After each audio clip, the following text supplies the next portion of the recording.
your company with no emotion, 'cause my love deserves to be free. नमस्कार.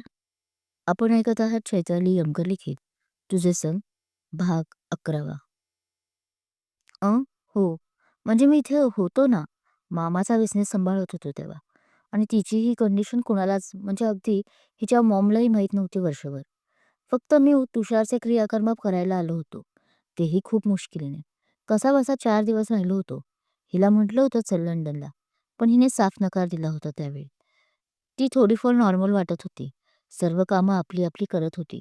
शिवाय 4च दिवस असल्याने तिच्या मनाने अजून त्यांचं जाणं एक्सेप्ट केलं नव्हतं. तिला काय, मला सुद्धा त्याचं असं जाणं मानसिक धक्का बसला होता. त्याने क्लिअर केलं. आणि म्हणूनच ती कुणीच बोलायला नसल्याने डिप्रेशनमध्ये गेली होती. असो, आता सर्वच ठीक झालं आहे.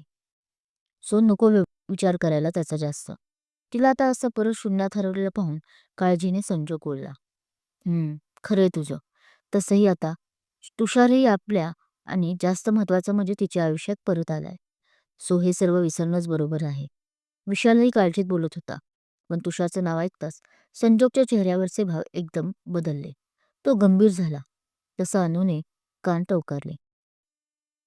आय नो, माझं असं तो मुलगा तुषारच आहे हे सांगणं आत्ताच्या काळात चुकीचं आहे. कारण मी स्वतः अंतिम संस्कार केलेत. त्या दोघांच्या बदललेल्या एक्सप्रेशन्सने परत विशालनेच आपलं बोलणं कंटिन्यू केलं. पण हे पहा, म्हणत त्यानेच आधार कार्ड, पॅन कार्ड, कागदपत्रे त्यांना दाखवले. जे पाहून संजोगला नवल वाटले, तर आनंदाने अनुचे डोळे भरले. हे हे सर्व कुठे भेटलं तुला? संजोगने विचारले. अरे त्याच्या खिशातच सापडले ना, आणि म्हणूनच तर विश्वास बसला. विशालने परत आपल्या खिशात घातले ते कागदपत्र आणि हसून बोलला. मी तर तुला आधीच म्हणत होते की तो आपलाच तुषार आहे. अनु हसून बोलली. पण तुलाच ते पटत नव्हतं. हो, हे झालं सगळं खरं. म्हणजे आपण मान्य केले की हाच तुषार आहे. तर ती बॉडी कुणाची होती ज्यावर तू अंतिम संस्कार केले होते? हा तर प्रश्न तसाच अनुत्तरित राहतो ना. संजोगने आपली शंका उपस्थित केली. तुझ्या बोलण्यात पॉइंट आहे. हनुवटीवर एक बोट ठेवून विशालही ह्याच विचारात डुबला. आपल्याला परत भारतात जावं लागेल. या सर्व गोष्टींचा शोध घ्यावा लागेल की त्या दिवसापासून कोणी गायब तर नव्हतो ना. विशाल, आपण ना भारतात जाताना तुषारलाही घेऊन जाऊयात. अनु अति उत्साहात बोलते. घ्या, कुणाचं काय तर कुणाचं काय, म्हणत हसत विशाल आपल्या डोक्यावर हात मारून घेतो.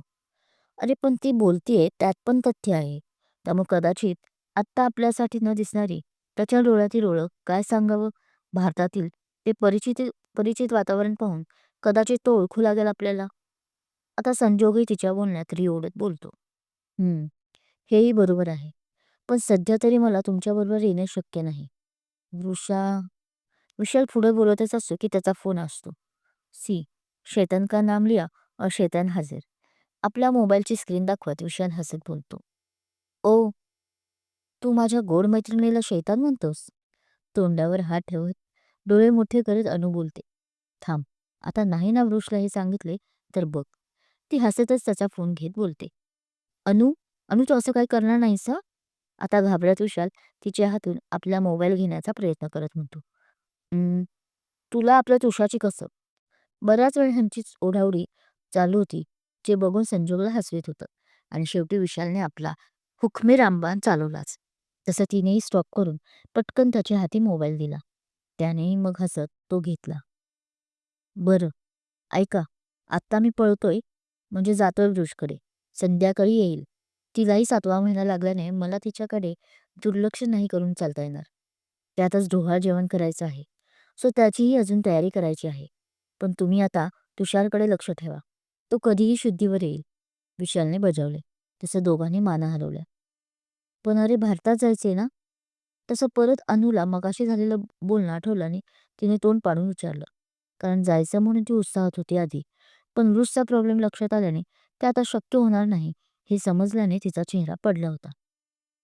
हो, इतका लगेच चेहरा पाडू नकोस. मला जरी शक्य नसलं तरी तू जा.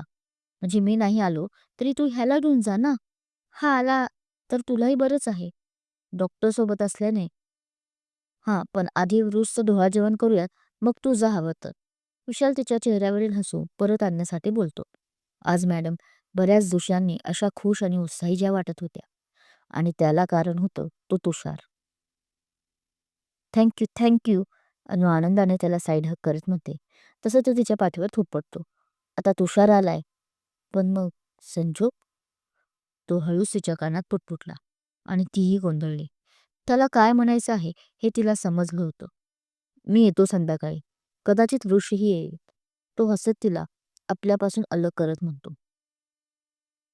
भावा, तू का गेला होता हे मलाच काय, तर तुषारलाही कारण चांगलंच माहीत होतं. सो बी अ मॅन म्हणत विशाल त्याच्या छातीवर हलके हलके मारत हळूच त्यालाच फक्त ऐकायला जाईल इतक्या आवाजात बोलतो. तसंच संजोगच्या चेहऱ्यावरचे भाव बदलतात. आपली कोणी चोरी पकडल्याप्रमाणे. बाय. तुषार शुद्धीवर आला की मला कॉल करा. विशाल हसत त्या दोघांना म्हणत तिथून हात हलवत खरंच बायकोच्या भीतीने पळून जातो. पण हे दोघे मात्र तो जे काही त्यांना जाताना बोलला होता त्याच विचारात गोंधळून पाहत होते. तू यावर वाटल्यास अजून एकदा विचार करावा असं मला वाटतंय. माझी काही हरकत नाही. रात्री 11च्या वेळी लॉबीमध्ये कॉफी घेत असलेल्या अनुचा एक हात पकडून तो आपल्या हाताने थोपटत तिला बोलतो आणि ती कसं नुसतं हसत पाहत आपली कॉफी संपवते क्रमशः. काय वाटते? संजोग आल्याने तुषार आणि अनुच्या रिलेशनमध्ये काही फरक पडेल का? कोण संजोग खरा कोण आहे? ह्या सर्व प्रश्नांची उत्तरे जाणून घेण्यासाठी ऐकत राहा तुझं सण प्रीत लगाई हे. कथा आवडत असल्यास लाईक करा, कमेंट करा, शेअर करा आणि हो, चॅनलला सबस्क्राईब करून मला सपोर्ट करा. थँक्यू.